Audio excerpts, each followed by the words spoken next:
Dulu saya itu pernah dengar cerita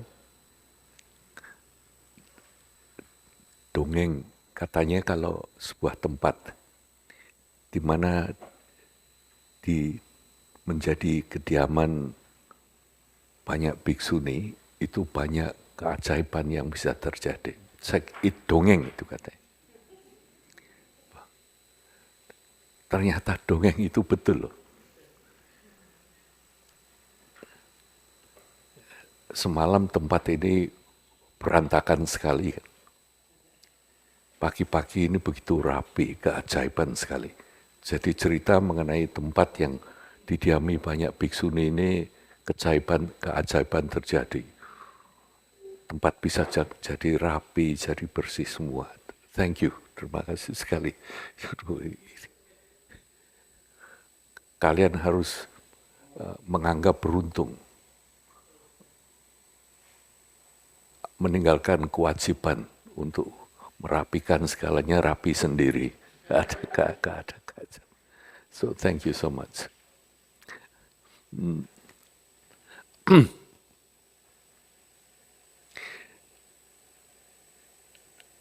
Intinya akhirnya ya, this teks ini itu mengingatkan kita bahwa yang namanya hidup itu adalah urusan pengalaman yang kamu mengalami, yang kita alami atau dianggap, kadang-kadang kita menganggap menggunakan kata seperti kesadaran itu ya seakan-akan di luar gitu. Seakan-akan kita memiliki sesuatu yang lain, tapi sebetulnya hidup itu adalah kesadaran itu sendiri. Nanti akan sampai ke sana. Bukan Intan mikir ini, tapi pemikiran itu sendiri adalah Intan. Gitu. Nah ini makanya itu tidak cuma dalam tradisi Buddhis, misalnya tradisi Konghucu gitu ya. Kita itu sering sekali salah ngerti. Makanya yang saya diskusikan waktu diskusi umum ya, dari saya sendiri sama sekali nggak bisa bahasa Tionghoa ya, cuma mempelajari ajaran Konghucu ini sangat-sangat menarik. Misalnya kata Ren ya, yang saya jelas itu bukan orangnya ini loh, tapi pikirannya, semua pikiran, semua tindakan, semua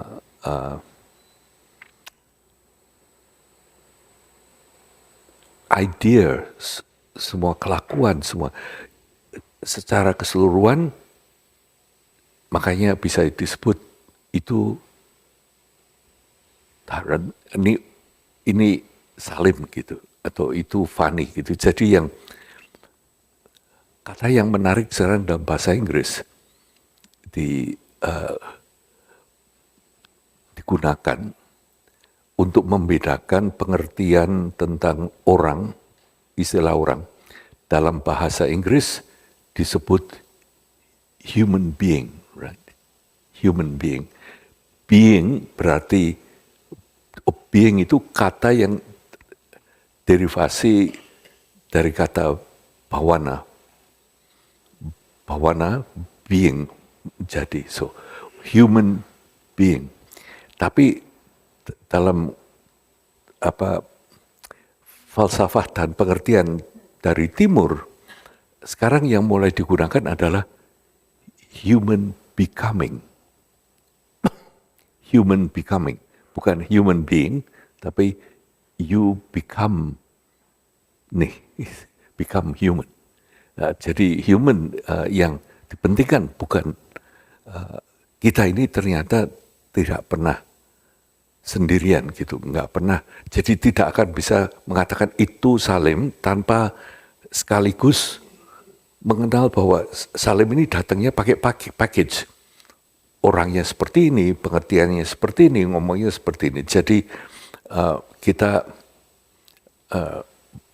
bicara, kalau kita membicarakan itu ya berarti kumpulan semacam itu tidak bisa memiliki apa-apa sebetulnya. Jadi nggak bisa punya perut misalnya, atau saya lapar gitu, atau gigi saya sakit gitu. Ini nggak bisa. Yang ada gigi sakit gitu. Yang ada gini. Ini menarik. Makanya saya memberanikan diri di hadapan kalian ya orang. Makanya kalau dalam bahasa Tionghoa itu kalau misalnya minta seruangan ini, kalau dalam bahasa Inggris ya, saya minta kalian semua berdiri gitu ya. Saya selalu ngomong, please everybody stand up. Everybody atau everyone. Kalau dalam bahasa Tionghoa gimana? Taja jilai. Right. Taja artinya rumah besar.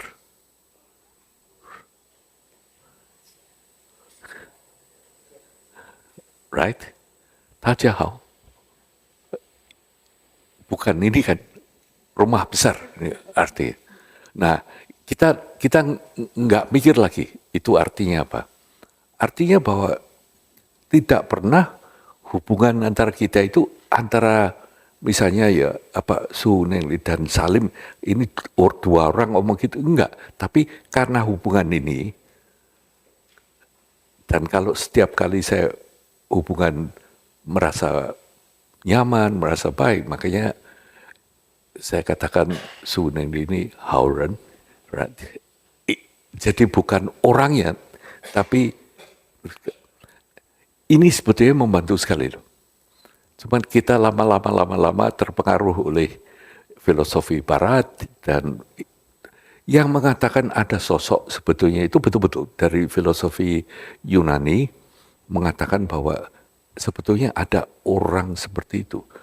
Dulu di dunia timur tidak seperti itu pengertiannya mengenai orang. Makanya bahasanya itu reflect that. Nah, kita semua ini human becoming, bukan human being. Menjadi sesuatu, tapi menjadi sesuatu bukan yang sudah jadi ini. Jadi tiap hari kita berubah, right? Yang berubah itu mind. Oh tadi maaf sebelum semua ini datang saya cerita tentang dongeng. Bahwa ada dongeng yang mengatakan di mana ditempati oleh para biksu itu keajaiban terjadi gitu. Saya kira itu cuma dongeng, ternyata benar. Semalam kita tinggalkan tempat ini berantakan, enggak rapi. Pagi ini secara ajaib jadi rapi, jadi bersih. Anyway, terima kasih sekali all what you do. Kembali ke situ ya. Jadi makanya di Dhammapada selalu dikatakan mind. Nah ini kesukaran nih sekarang. Kalau kita mengatakan mind atau cita, kebiasaan kita memikirkan kesadaran gitu ya. Artinya ada sesuatu yang terus on. Makanya kemarin kelihatannya saya berandai-andai ya dan agak fasih mengenai ini on atau tidak kalau bunganya keluar. Itu intinya nanti pelan-pelan mudah-mudahan berapa hari ini ya paling tidak meskipun kalian bosan ya tapi lama-lama saya kepingin nggak apa-apa dah biar ini brainwashing sedikit. Cara mikirnya bahwa sebetulnya yang namanya life itu adalah rentetan pengalaman. Tidak ada hidup yang mengalami, tapi justru hanya rentetan pengalaman ini yang kita sebut it's life. Kita pasti ketakutan nih. Where do I fit? Yang namanya Salim di mana gitu? Who owns that? Sebab ini yang kita urus sebetulnya. Life yang memiliki, life yang memikirkan, all that. Jadi makanya di dalam ajaran Buddha selalu menekankan bahwa semuanya it's the mind. Artinya munculnya kesadaran gini, jadi nggak ada life yang mikir atau memiliki kesadaran, tapi justru munculnya kesadaran ini, itu loh hidup. Aneh ya konsepnya ya, tapi kenyataannya memang seperti itu. Kalau bahwa hidup itu adalah rentetan-rentetan pengalaman. Jadi kita yang mau mati-matian membela ini, mau menjadikan ini itu sebetulnya it's a play, right? Seperti mainan saja, seperti stage. Kadang-kadang kamu susah, kadang-kadang kamu senang, all that itu it's really just a play. Dan a play-nya itu muncul hilang semacam ini. Nah, karena pentingnya demikian, makanya Buddha Dharma itu diasosiasikan dengan misalnya Arca Buddha, right? Yang selalu duduknya bersila dan dengan postur tertentu. Sayangnya kata yang dalam bahasa Indonesia ini yang diambil adalah meditasi. Meditasi ini dari bahasa Inggris yang sayangnya digunakan untuk mendeskripsikan posisi seperti ini oleh saudara-saudara kita di abad ke-18-19 yang mengatakan itu meditation.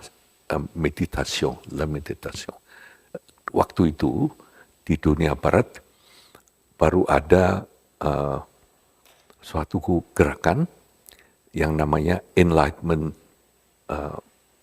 Movement, di mana mereka tahu bahwa sebetulnya manusia, kita ini bisa mikir sendiri, tidak usah hanya menjalankan perintah atau aturan gereja. Dulu orang itu hidupnya betul-betul hanya melalui gereja gitu, at that time. Makanya that movement itu betul-betul dirayakan sekali oleh kemanusiaan yang namanya Enlightenment Movement. Tokoh-tokohnya sampai sekarang Immanuel Kant, Descartes, Rousseau dan sebagainya. Nah, dalam enlightenment, makanya namanya enlightenment itu, gitu. Makanya dianggap bahwa Buddha itu tercerahkan, tapi itu dari pengertian mereka, sebetulnya salah juga enggak lah. Cuma tercerahkan itu kok kelihatannya seperti listriknya dinyalakan gitu, on gitu. Buddhanya menyala gitu. Tapi sebetulnya yang aku awaken, the mind, tahu, all that, body. Terus jadi Buddha. Nah, dengan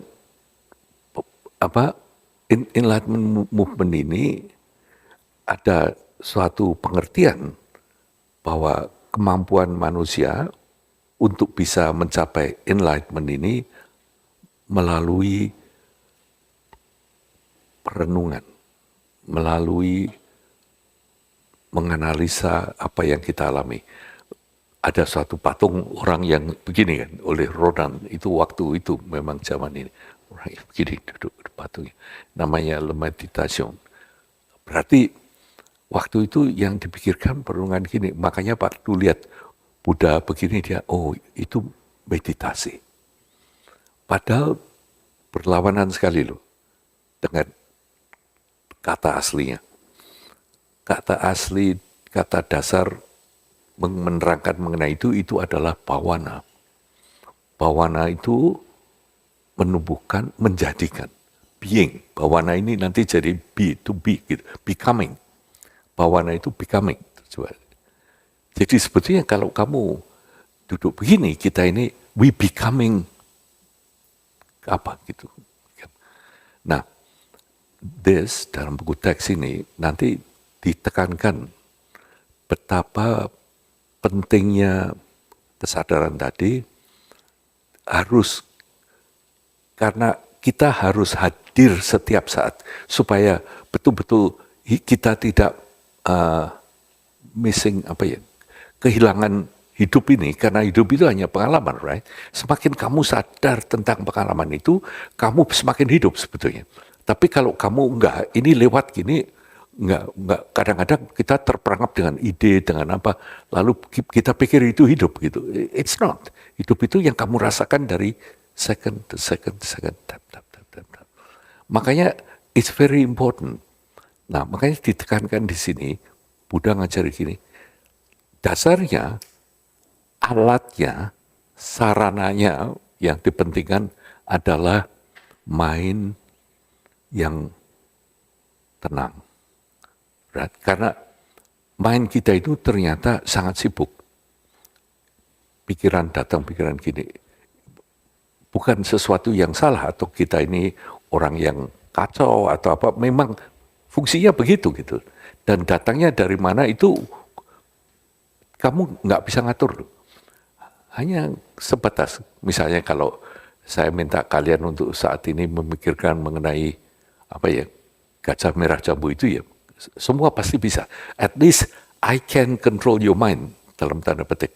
Karena kalau saya minta, mari kita semua memikirkan gajah merah jambu kaki 8 yang ada di sini, kita bersama-sama mikir gini.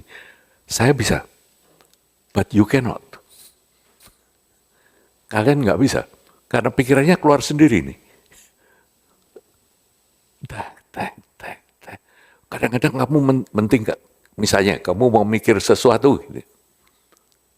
Berapa lama kira-kira? Menitan. Misalnya kamu mau ada pekerjaan gitu. Makanya ibu saya dulu itu selalu jengkel kalau saya bilang, kerjaan rumah saya mulai gini, terus mulai mikir segala. Terus mesti ngomong, kembali lagi konsentrasi. Nah ini loh, makanya dalam Buddha Dharma,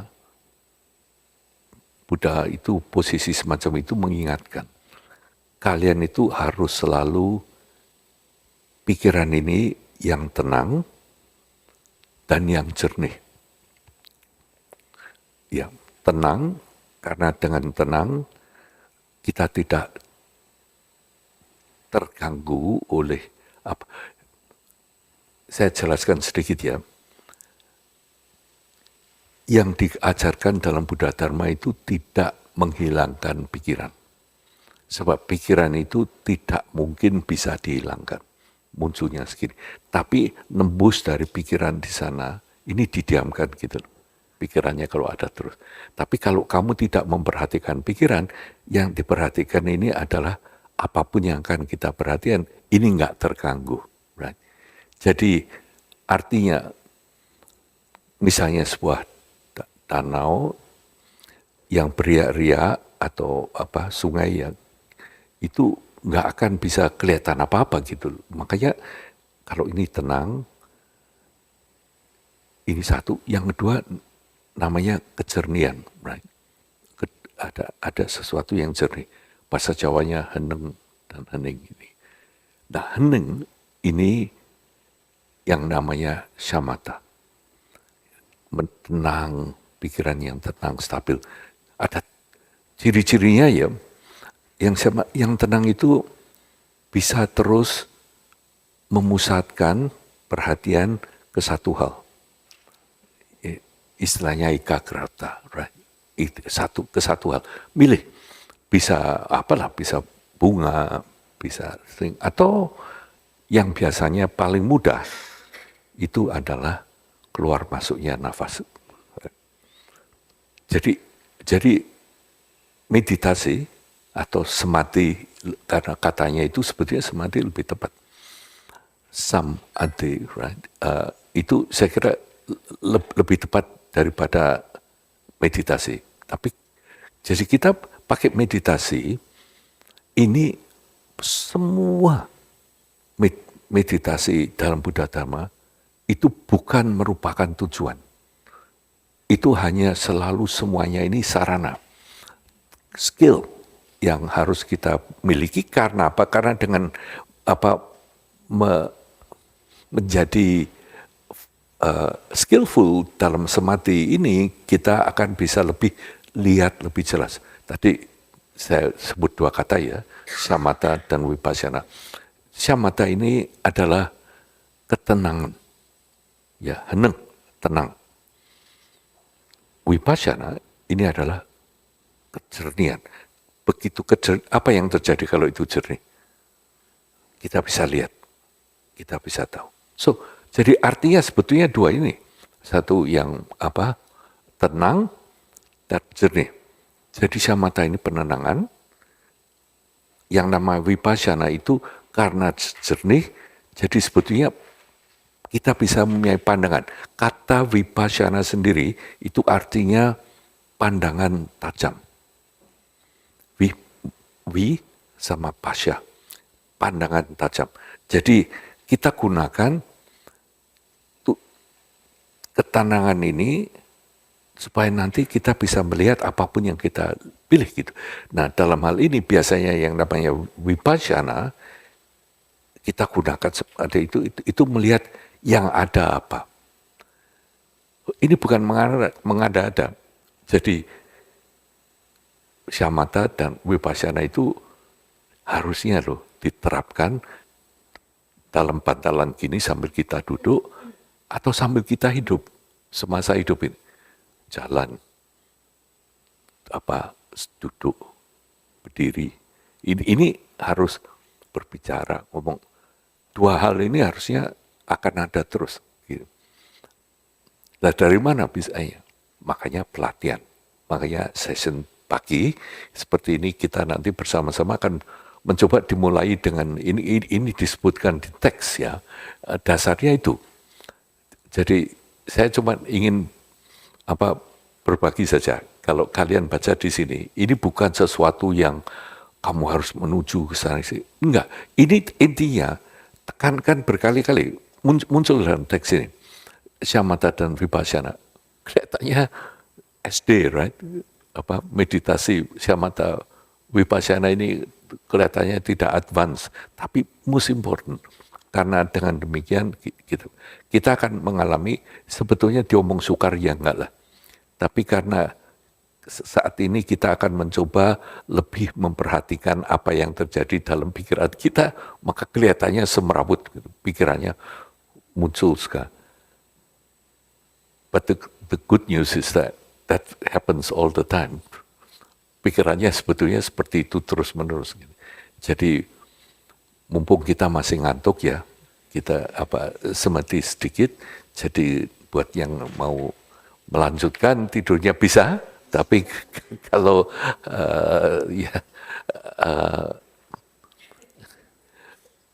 kita mungkin mungkin satu session aja dah. Satu session itu dikatakan biasanya 24 menit, satu ketika on the thing. Mungkin ya saya pakai ini dah ya untuk timernya. Sebab session begini ini salah satu yang membuat kita nggak tenang. Itu pertanyaan, ini kapan selesainya? Sampai kalau ada yang mimpin ini, ya, ini kok sudah lama loh, kelihatannya kok nggak di bel-bel gitu kan? Ya. Makanya kita tahu ini bukan saya loh yang ngebel, teleponnya bagus. Atau ayo, pumpung kamu di situ ya, tolong di timer 24 menit. Nanti kalau kita mulai. Tapi saya ingin tahu, ada yang mau ditanyakan. Jadi gini, oke, sedikit-sedikit lebih lama. Ciri-cirinya apa samatha? Ya, 3 nih. Yang pertama, yang paling penting, ininya selalu rileks. Mau posisi seperti apa, tapi badan ini jangan jadi merepotkan. Jadi postur apapun, ini tujuannya supaya kita rileks, nggak tegang dimanapun. Satu. Ya. Kedua, itu yang postur yang membuat kita ini awas, vigilant atau waspada. Jadi meskipun relax, tapi tidak loyo gitu. Kamu sharp sebisanya. By the way, ini tidak hanya untuk kalau sesi kita lagi duduk, dalam sehari-hari itu harusnya seperti itu. Selalu semuanya nggak tegang, dengan demikian kamu bisa awas, dan yang ketiga ini dengan demikian pikiran ini, kesadaran ini menjadi siap pakai. Serviceable. That's it. Very technical. Nggak ada yang aneh-aneh gitu. Nanti dengan demikian mungkin dibarengi dengan itu, entah nanti kita mau sequential atau enggak, kita akan bisa tahunya itu apa yang ingin kita tahu. Sebetulnya sederhana sekali, seperti yang Konghucu katakan, becoming what gitu, menjadi apa gitu. Jadi karena ini membentuk kita loh, tiap saat. Ini yang membuat yang menjadi salim itu apa yang terjadi setiap saat, right? Makanya yang namanya vipassana, memotong, kemudian menjadi be, right? Dibelah gitu artinya. Makanya jadi bahasa Inggrisnya be atau by, misalnya jadi bicycle, 2 cycle, gitu. Atau binary, 2 kata, jadi kata be dari v. Terus pasya itu melihat. Yang dilihat apa? Yang ada apa? Ternyata semakin kita bisa tenang gini dan bisa lihat jernih sekali, yang ada itu ternyata emosi gitu. Cuman karena kita nggak lihat jeli, anggapnya emosi itu benar-benar yang ada seperti itu. Gitu. Yang ada hanya kesedihan gitu. Padahal yang ada itu ada kesedihan muncul, ada misalnya kesedihan gitu ya. Itu sebetulnya nggak apa-apa loh. Orang merasa sedih. Cuma repotnya, orang merasa sedih itu ceritanya. Ini yang menyebabkan apa, yang apa. Ini yang bikin repot. Ini yang terus-menerus memberi bahan bakar ke kesedihan itu. Kesedihan itu kalau kamu alami, nggak lama biasanya. Tapi lamanya kalau kamu cerita. Nah ini payahnya kita jagoan kalau cerita begitu. Nggak mau kalah, nggak mau disalahkan, nggak mau diapakan, right? So life itu hanya sebetulnya just to say what it is. Semakin kita nembus, tidak berarti kamu senang, ya ada sedihnya, ada takutnya, tapi hanya itu. Kalau hanya kesedihan, sebetulnya not a problem. Tapi ceritanya ini, marah pun juga begitu kan. Sebabnya ini kamu udah tenang, udah hampir nggak marah, tiba-tiba wajah seseorang muncul. Dan suara seseorang, kata-katanya muncul. Kemudian kamu mulai, seperti Lieven kemarin ceritain. So it's all about that story. Nah, dari mana ini datangnya? Makanya nanti di sini, datangnya ini dari kecenderunganmu yang sebagai reaksi yang lain yang kamu anggap kamu berhak berpendapat seperti itu, kamu seperti itu, makanya ini kejadian seperti ini terus-menerus. Jadi intinya, pagi ini kita mencoba yang sederhana saja, right? Ini yaitu shamatha dan a little bit vipassana. Dua ini biasanya tidak bisa dipisahkan sebenarnya. Atau sebaiknya kalau ada shamatha, kalau hanya begini, tanpa ada vipassana, ya jadinya ya cuma melanjutkan tidur, apa artinya. Dan kejadian shamatha ini cuma 2, kamu loyo atau pikiranmu terus lebih ramai, cuma 2 macam. Right? Dua-dua sebetulnya natural dalam arti kata, ya artinya orang selalu tanya, gimana kalau kita ngantuk? Ya tidur lagi aja. Simple gitu, nggak usah terlalu kita repotkan urusan gitu. Cuman kalau kita, bagaimana kalau pikiran ini jalan terus? Ini kan seperti ini kan, kalau kemarin itu saya pikir hujannya di sini juga lebat kalau hujan ya. Anginnya juga gitu. Ini kita bayangkan kalau ada angin kencang, daun-daun ini bertaburan, kita ini kepingin ngejar daunnya gitu. Jangan sampai gitu, kan ya lucu ya. Harusnya biarkan aja pikiran ini lewat. Jadi intinya,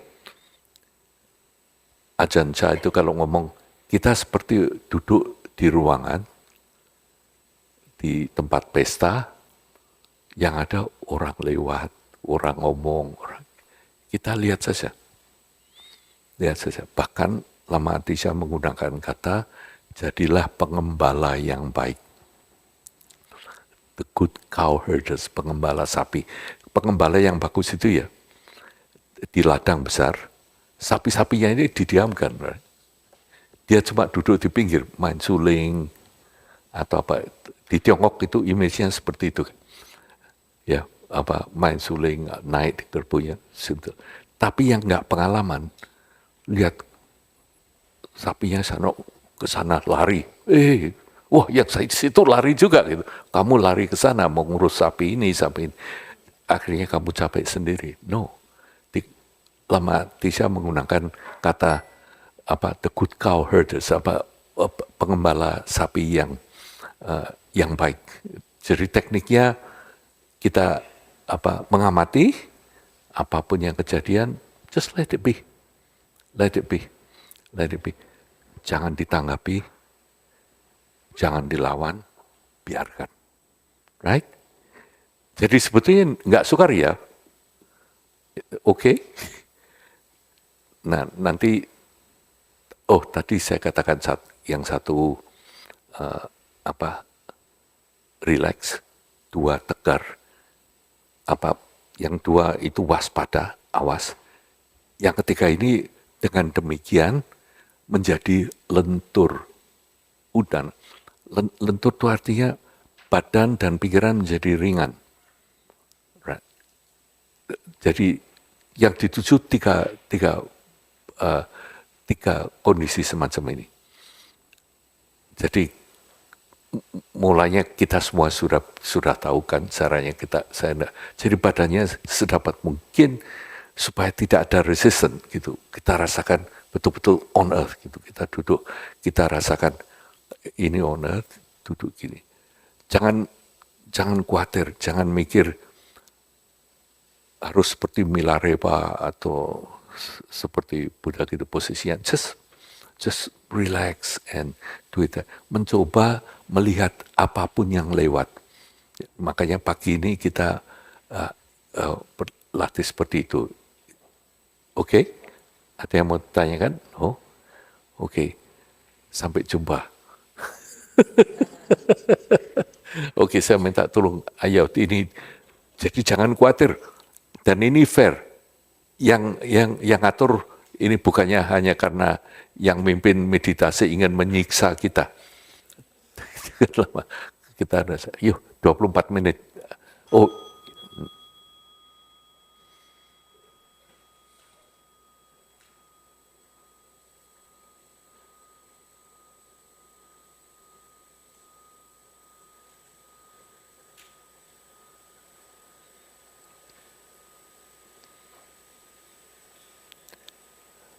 untuk membantu,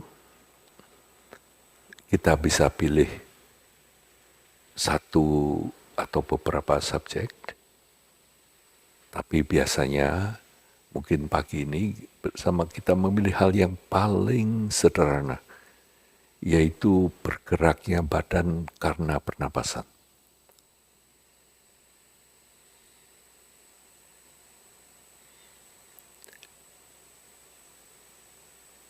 Dengan kita bernapas, ada keluar masuknya nafas itu sendiri, ada sensasi mungkin di hidung, atau naik turunnya perut, seluruh badan.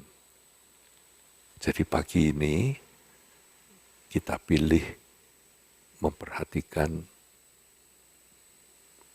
adanya gerakan atau perasaan yang ada di badan karena kita bernafas.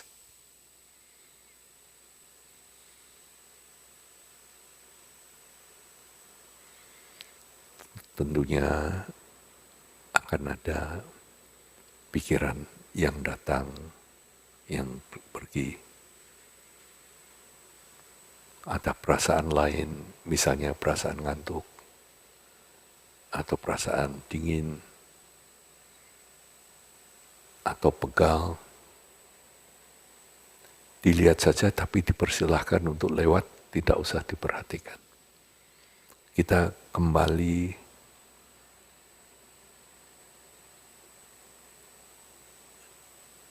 ke badan kita, merasakan apa yang terjadi saat kita ini bernafas dari saat ke saat. 3 hal, relax, awas, dan lentur. Sekali-kali kita cek mulai dari kepala, bahu, tangan. Kalau ada yang masih tegang, dikendorkan saja semuanya. Serahkan ke tanah, ke bumi.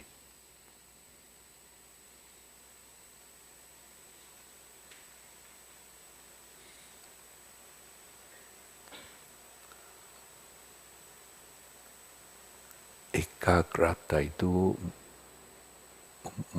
memusatkan perhatian ke satu hal, dalam hal ini adalah bergeraknya badan.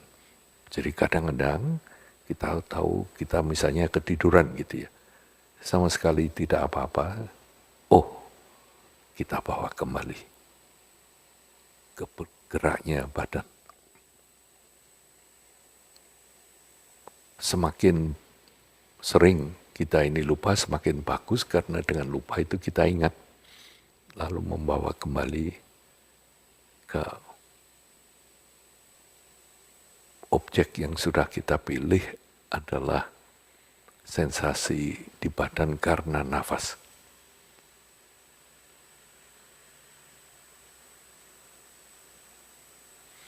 Kita tumbuhkan, kita letakkan perhatian kita di sensasi badan itu seperti meletakkan bulu burung di atas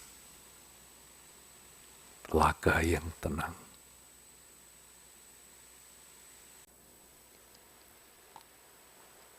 Pikiran apapun yang datang jangan dilawan, dibiarkan lewat.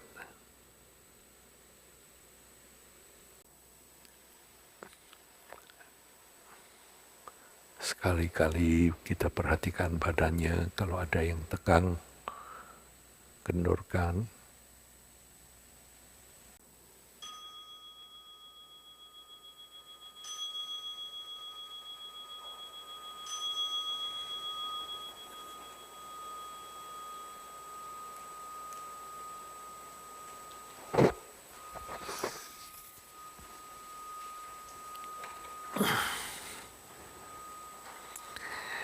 Good morning. Thank you. Okay. Pertamanya, any comment, gini loh, jangan dipaksakan, right?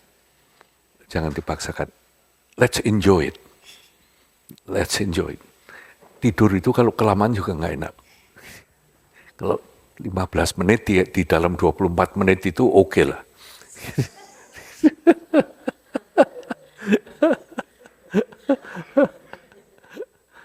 Mau yang ditanyakan atau since we have time?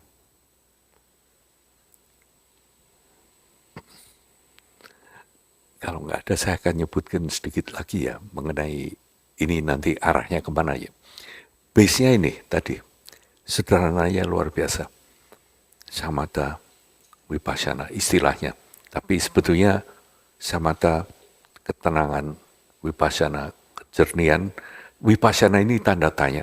Artinya kita kalau sudah tenang dengan kejernihan itu kita mulai melihat yang ada apa. Right?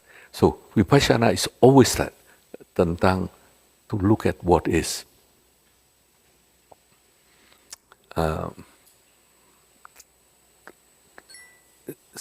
mungkin kok lebih baik nanti membicarakan ini tidak terpisah dari apa yang sambil kita jalan daripada sekarang membicarakannya sebagai sesuatu yang terpisah, sebab ini tidak.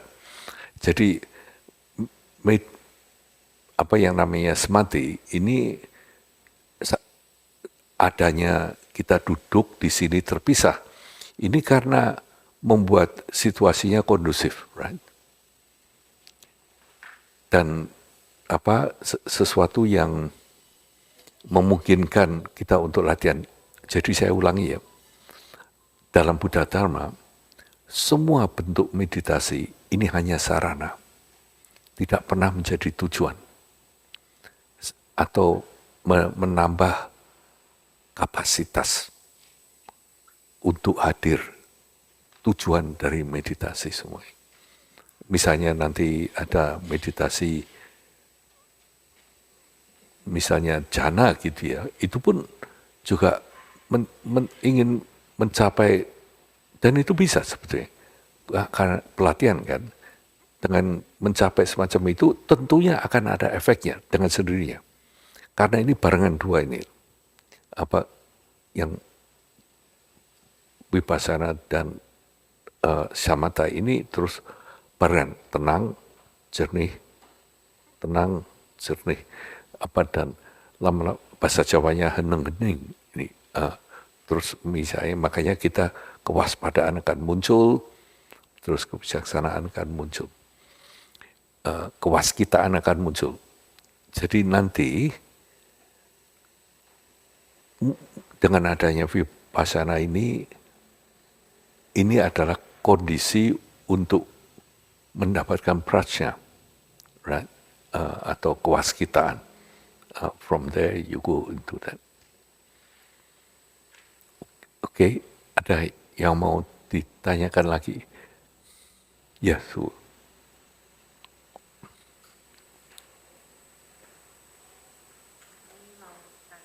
Iya. Ini enggak speaker. Bisa. Mic-nya masih ngantuk. Oke. Yes. Tes. Ternyata bukan mic-nya.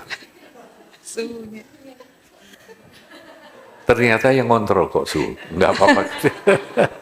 Terlalu besar ya. Ini Om, tadi kan Om mengatakan samanta dengan vipassana. Nah vipassana itu kan tadi pertanyaan ya. Kalau misalnya kita masuk ke vipassana itu dengan setelah samanta kita kan tenang. Setelah tenang itu kita justru larinya ke perenungan-perenungan yang Om pernah sebut sebagai samadhi. Nah perenungan misalnya nih kita justru mulai perenungan tentang ketidakkekalan atau kematian. Nah itu kan seperti misalnya yang tadi semalam kita pelajari itu misalnya keluar. Oh kematian misalnya itu pasti, lalu kita renungkan oh seperti apa sih pastinya seperti itu. Nah apakah yang seperti itu yang disebut dengan vipassana? Atau kalau yang dulu-dulu kita pernah belajar katanya vipassana itu menyadari apa yang muncul di dalam, lalu dianalisa. Misalnya nih, ngantuk. Saya nih ngantuk. Yang ngantuk nih siapa? Jadi, tapi alih-alihnya hanya pertanyaan-pertanyaan yang ya di sana-sana terus, tapi tidak terjawab gitu. Betul. Saya melihat ini orangnya lagi ngapain? Apakah yang vipassana itu seperti itu, atau justru perenungan-perenungan seperti ini? Itu pertanyaan yang baik sekali, Su. Vipassana yang Su katakan hanya melihat yang muncul segala macam itu sebetulnya spesifik latihan meditasi, malah sebetulnya bukan strictly vipassana dalam arti yang lagi saya katakan. Vipassana ini mulainya dari Burma, dari Myanmar, itu memang tujuannya itu untuk melihat apa yang muncul, kamu analisa like that, dan itu dimulai dengan goenka, right? Semacam itu vipassana semacam ini. Tapi vipassana yang di sini ini lebih mendasar sebetulnya. Jadi itu bukan keliru, itu ada satu tipe aktivitas yang untuk mendapatkan seperti itu. Nah, vipassana yang kita bicarakan pagi ini secara umum ini yang ada diajarkan di teknik dalam dasar Buddha Dhamma, juga menjadi dasar dari vipassana movement itu, vipassana meditasi yang mulai lihat ada badan, terus apa yang muncul, terus kamu menganalisa dan sebagainya. Ini nanti sambungannya itu dengan yang disebut Smrti Upasthana atau Satipatthana. Dengarkan ya, Satipatthana atau Smrti Upasthana. Sama juga, Smrti ini artinya dari segi, artinya mengingat untuk ini. Nah, Satipatthana ini nanti memilih 4 hal. Intinya seperti tadi, cuman nanti saya kembali ya ke Vipassananya. Satipatthana ini nanti ada 4. Pertamanya mengingat, right? Kita tujuannya akan mengingat apa yang terjadi. Jadi pertamanya namanya kaya anusmerti. Jadi kaya ini badan. Kita betul-betul merasakan apapun yang kita rasakan di badan. Misalnya dingin, berat. Jadi bukan dicari, tapi kita konsentrasinya di sana. Tetap milih satu hal biasanya. Teknik dari Buddha Dhamma itu kita milih satu hal. Apa yang ada di badan ini. Yang kedua namanya vedana, ya, perasaan. Apa yang kita rasakan. Perasaan senang, tidak senang. Intinya itu. Seperti apa sih? Kita dengan perasaan senang dan dasar. Yang ketiga namanya citta, the mind. Kalau tadi perasaan senang tidak senang, ini emosi nih. Marah, jengkel, ngantuk, apa-apa. Seperti apa sih? Kejadiannya ini seperti apa? Kemudian yang terakhir itu namanya dharma atau keseluruhan, pengalaman. Ini kita buka semuanya, kita mengalami pengalaman semuanya. Nah, di sini luar biasa. Ini Satipatthana itu atau Smrti Upasthana ini seperti rangkuman. Semuanya tadi dirangkum, udah nggak ada lagi di luar itu sebenarnya. Right? Yang ada adalah badan, rasa senang dan sebagainya, emosi-emosi, dan apapun yang kamu pengalaman, ceritamu nih, yang lagi kamu ceritakan, ada apa yang analisa, semuanya ini.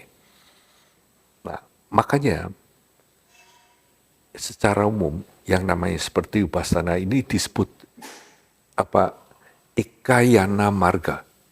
Satu jalan menuju ke pembukaan ini, karena kalau kita bisa memperhatikan 4 hal itu, berarti kita hadir dalam hidup itu betul-betul.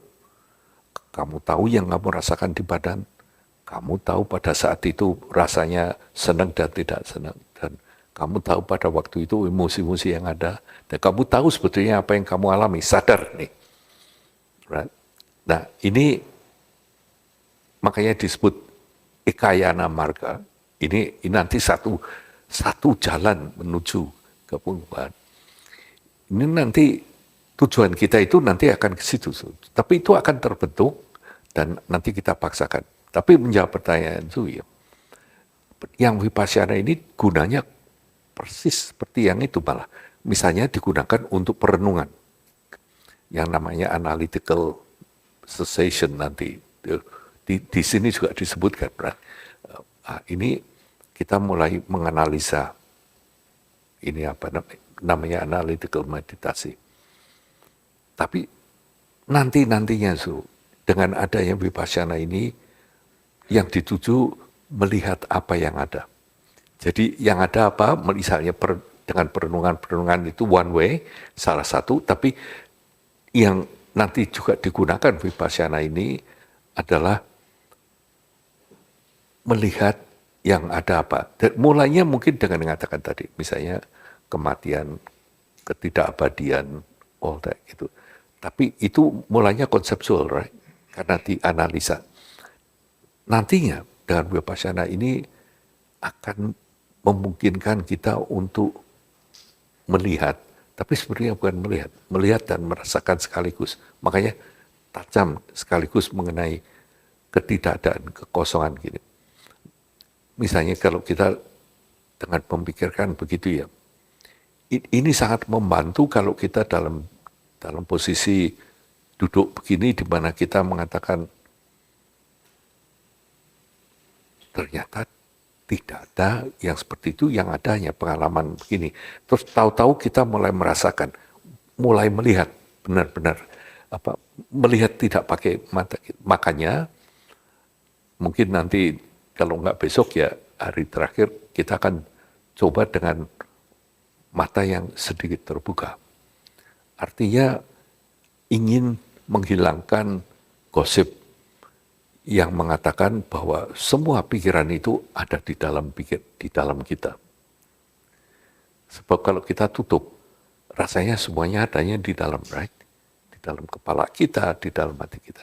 Tapi kalau kita buka gini, dan kita tetap mengalami, dalam sehari-hari juga seperti itu kan. Makanya pengalamannya di mana? Di mana-mana, right? Nah ini yang namanya Dharma Dhatu. Dharma Dhatu ini nanti kita akan paling tidak dalam retreat ini ya, kita ingin merasakan Dharma Dhatu ini ruang kesadaran, di mana semua pengalaman terjadi. Ruang kesadaran di mana semuanya terjadi. Di mana ini? It's everywhere, right? Di mana-mana. Makanya kita nggak akan terbatas. Yang namanya angkasa mana sih? Ini di sini, di sana, everywhere. Nah, nanti kita mulai merasa seperti itu sangat valid tuh. Jadi kita tahu, ya kita di Delhi tua, tapi juga pengalaman itu terjadinya di Dharma Dhatu. Bukan bisa menjawab lalu, Medan itu di mana? Di Dharma Dhatu. Kemarahan itu di mana kejadiannya? Di Dharma Dhatu semua. Nih, yang buku ini nantinya itu ingin menunjukkan ke kita, atau Gandavya Sutra, kita ini di kancah pengalaman ini loh kejadiannya. Dalam kancah pengalaman ini yang ada saling keterikatan. Gitu. Yang namanya salim itu cuma cerita karena ada Suhu, ada Tiarto, ada Intan, ada Marina. Oh, all this, itu kejadiannya hanya di situ. Gitu. Jadi di tengah kancah ini, keberadaan ini ada di situ. Tujuannya apa? Tujuannya supaya pelan-pelan kita meninggalkan konsep bahwa yang namanya salim itu hanya ini, dan salim kepingin ini, kepingin itu. Jadi usaha yang dikerjakan oleh si salim ini hanya milih hal yang menyenangkan salim, yang merugikan kita tolak. Ini untuk menjadikan saya menjadi lebih senang bandingkan dengan yang lain, kita lebih bisa atau kurang bisa dan sebagainya. Makanya timbul kecemburuan, timbul kesombongan. Pelan, kamu akan tahu. Ini tetap terjadi nih. Tapi di bawahnya ternyata akan ada sesuatu yang hanya mengalami, yang menjadi sumber. Ini loh yang namanya Dharmakaya. Right? Atau sumber itu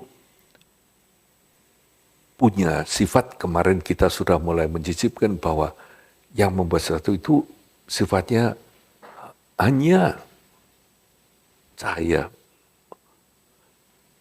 dan kosong. Tapi cahaya kosong ini tidak bisa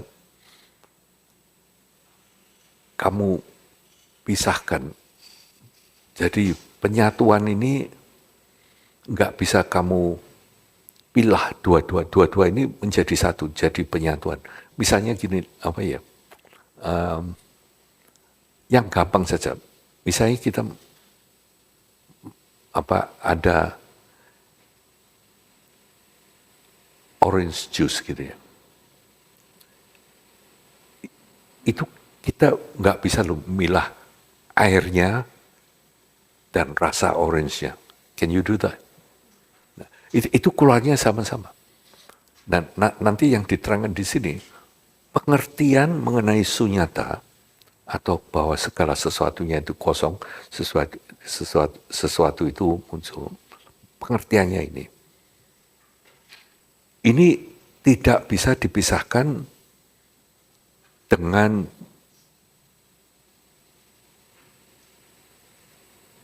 mungkin agak aneh ya, tidak bisa dipisahkan dengan yang namanya karuna.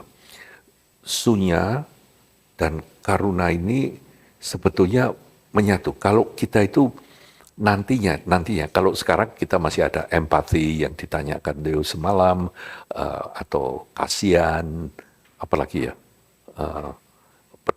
peduli atau apa, itu masih saya peduli, ya orang ini peduli gini.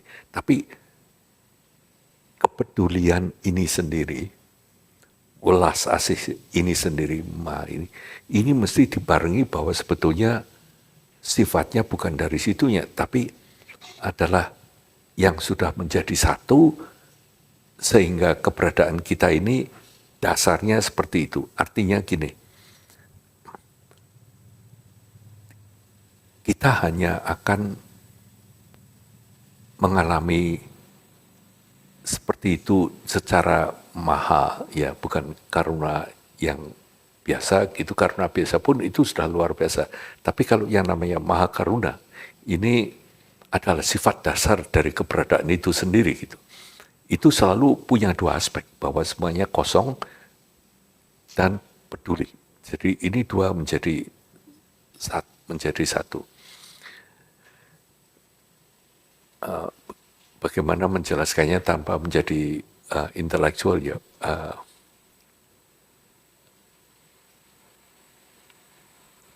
Kita pasti sering, terutama suhu ya, kalau ada umat datang gitu,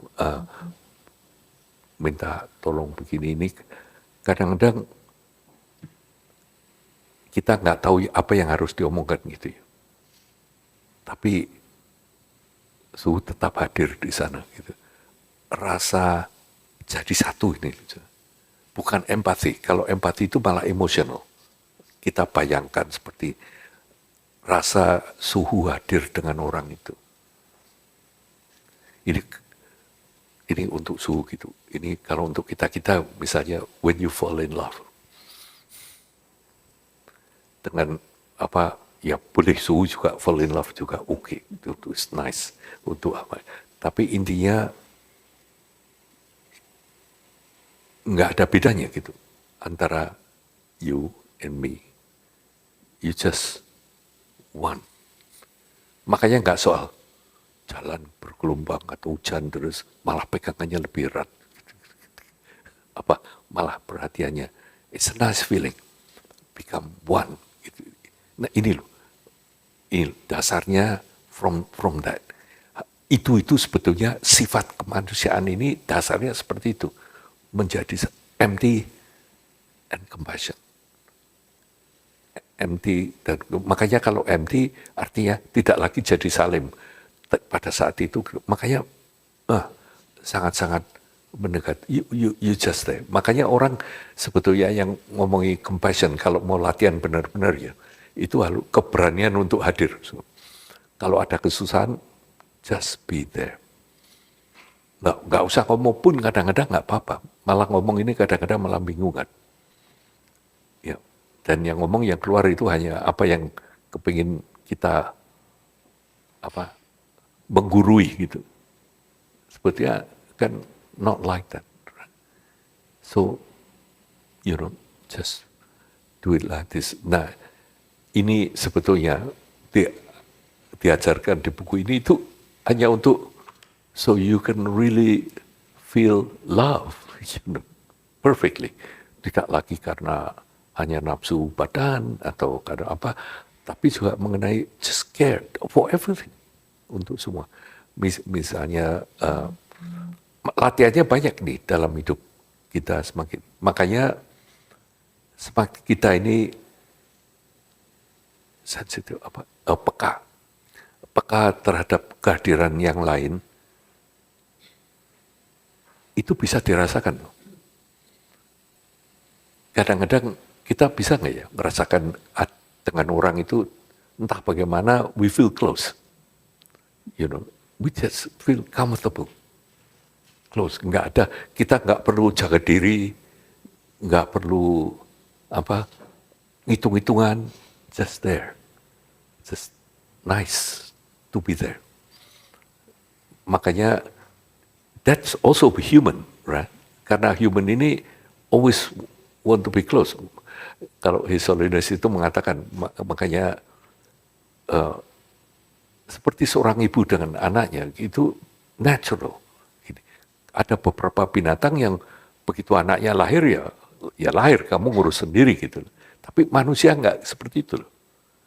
Manusia, you born and you want to be touched. Gini. Banyak loh dalam hidup kita ini yang kita ingat mengenai orang tua kita misalnya. Itu that moment of touch. Daripada apa yang kita diberikan oleh mereka. Their presence, kehadiran mereka. Jadi kita dalam hidup ini kalau bisa hadir. Itu karena hadir ini form that ini. Becoming. To becoming manusia lengkap. Ini kalau kita hadir menjadi seperti ini. Kalau kita nggak hadir ya hanya lewat event ini yang diberi nama itu Hani, ini Salim, ini itu. Ya rame, ada interaksinya, but that doesn't mean too much. Tapi interaksi antara satu manusia dengan yang lain, ini yang sebetulnya touch us. Makanya yang kita ingat ini jarang, misalnya kita sering aja kita diberi hadiah atau diberi fasilitas dengan orang lain. Mungkin kita lupa lah, tapi their presence, ketemunya di mana kita make in touch, you cannot forget that because it form you, right? Makanya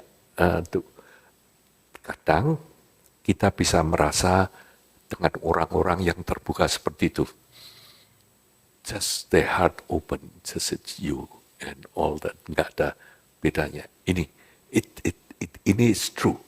It's true feeling. It's this, this kind of feeling. Jadi nantinya, dengan Vipassana ini kita bisa melihat, semakin kita bisa melihat yang ada apa.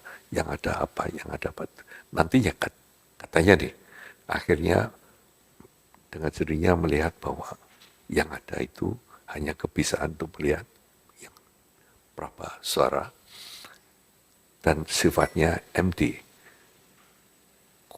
kosong dari atas, tapi aware. 3 nih. Aware itu apa? Sadar atau tahu. 3 hal ini ternyata ini adalah keadaan kita yang paling tinggi atau yang paling dasar. Ini yang terus nih nanti. This thing. Nah, ini sambil terus, ini yang dibawa, ini yang paling dekat itu adalah tilasan-tilasan yang dikatakan tilasan ini ke bawah terus kan ya. Tapi kalau nanti Buddha punya tilasan enggak? Kalau Buddha itu punya tilasan karma atau tidak?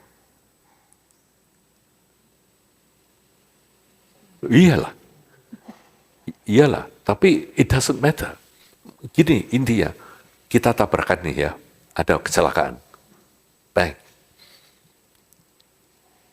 Bisa efeknya bermacam-macam. Yang sangat indah itu di Jepang, biasanya dua-dua pengemudinya keluar, dua-dua minta maaf 1, 2, lalu urusan. bantah-bantahan yang mana benar. Tapi you appreciate first, ini apa gini. Biasanya oke, tukar alamat, asuransimu apa, asuransi gini, 2 bulan kemudian mobilnya semua dibenahi.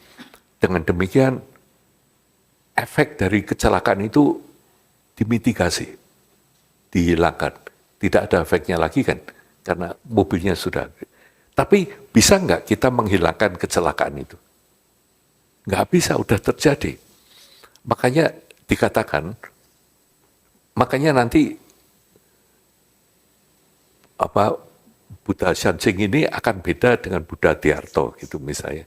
Karena rasanya lain, bentuknya lain, tapi jadinya sama nih. Oh Buddha gitu, itu loh artinya. Tapi tidak lagi, makanya dikatakan, marilah kita berhentikan karma, artinya itu. Karena kamu tidak lagi punya keinginan, right? Niat atau apa, karena yang ada apa? Perfect compassion, perfect bliss, perfect emptiness. Nggak butuh kamu niat. Ada di sana, kamu butuh ini, boom, I do it for you. Bukan I do it, tapi just done. Kemarin, sampai lupa yang tanya, ya itu nanti dikatakan bentuknya seperti apa. Tinggal 5 menit, tapi bentuknya seperti apa aktivitas Buddha itu. Jangan bayangkan Buddha, tadi kemarin saya bilang live in doa, terus bentuknya seperti apa. Tapi misalnya kita nggak bisa bayangkan, kita nggak bisa lihat Buddhanya berbuat begitu. Dikatakan ada 4 macam aktivitas penggunaan ini yang terjadi di kita. Buddha itu yang pertama itu menenangkan, santika, menenangkan, seperti apa yang kedua ini namanya pustika, ini artinya jadi yang satu menang, yang pustika itu membangun, yang satu menenangkan, yang satu membangun, pustika. Yang ketiga vasikarana, ini menarik. Kita jadi seperti atau encourage, menarik itu pustika. Yang terakhir namanya rodra, itu menegaskan, menaklukkan. Gini. Ada 4 macam jadi. Dikatakan kadang-kadang kalau kita lagi jernih mikirnya ya, apapun ternyata yang misalnya kemarahan gitu, itu nanti yang menenangkan itu apa gitu ya. Lalu kita mengatakan ini adalah daya berkah dari kita sendiri gitu. Tapi kalau bantuan Buddha itu dengan penenangan itu bisa juga loh, itu adalah aktivitas Buddha. Atau seperti Liven ya yang minta seperti itu keluarnya itu juga aktivitas Buddha. Makanya tapi juga aktivitasmu. Nanti hanya kita akan bisa merasakan itu kalau mudah-mudahan lah nanti kalau dengan mengikuti apa yang beliau ajarkan di sini, kita akan bisa merasakan. Karena ini itu praktik, ini luar biasa buku ini, karena urut-urutannya ini jelas sekali. Dengan mulainya memang konseptual, tapi lama-lama kita bisa merasakan. Jadi, kalau kita lagi susah gitu ya, lagi down, pray to Buddha. Kita doa. Itu kita ke dalam loh doanya. Right? Kita ke doa. Bilang, please, apapun yang bisa. Ini pasti saya akan bisa ngatasi.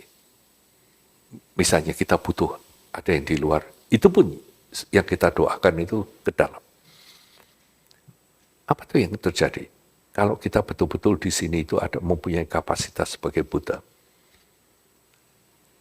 kamu activate that part gitu. You activate that part. Dan itu betul-betul muncul dan it helps. Makanya the power of praying, asal jangan minta di luar gitu ya. Tapi just apapun yang kita butuhkan para Buddha. Makanya semakin banyak dibayangkan semakin baik. Karena itu bukan, nyatanya tidak seperti itu. Nyatanya it's from inside. Tapi from inside ini connected semua nanti. Para Buddha Bodhisattva ke sana. Itu jadi no contradiction sebetulnya. Bahwa all that is a Buddha's activity. So, waktu kalian bilang ini bunga, sebetulnya bukan ini. Karena bunga di pikiran kita ini mungkin warna merah loh. Mungkin bukan seruni, tapi mawar. Atau etc. gitu. Nah ini kita nggak ngerti loh. Hidup itu sambil nggak ngerti, kita ngomong itu bunga, itu yang kita lihat. Padahal sebetulnya yang kita lihat ini hanya image yang ada di pikiranmu. Kita nggak ngerti. Vipassana untuk lihat itu. You see it. Gitu. Bukan hanya munculnya marah, terus ini apa. Itu punya tujuan untuk menenangkan and all that. But, ya, oke.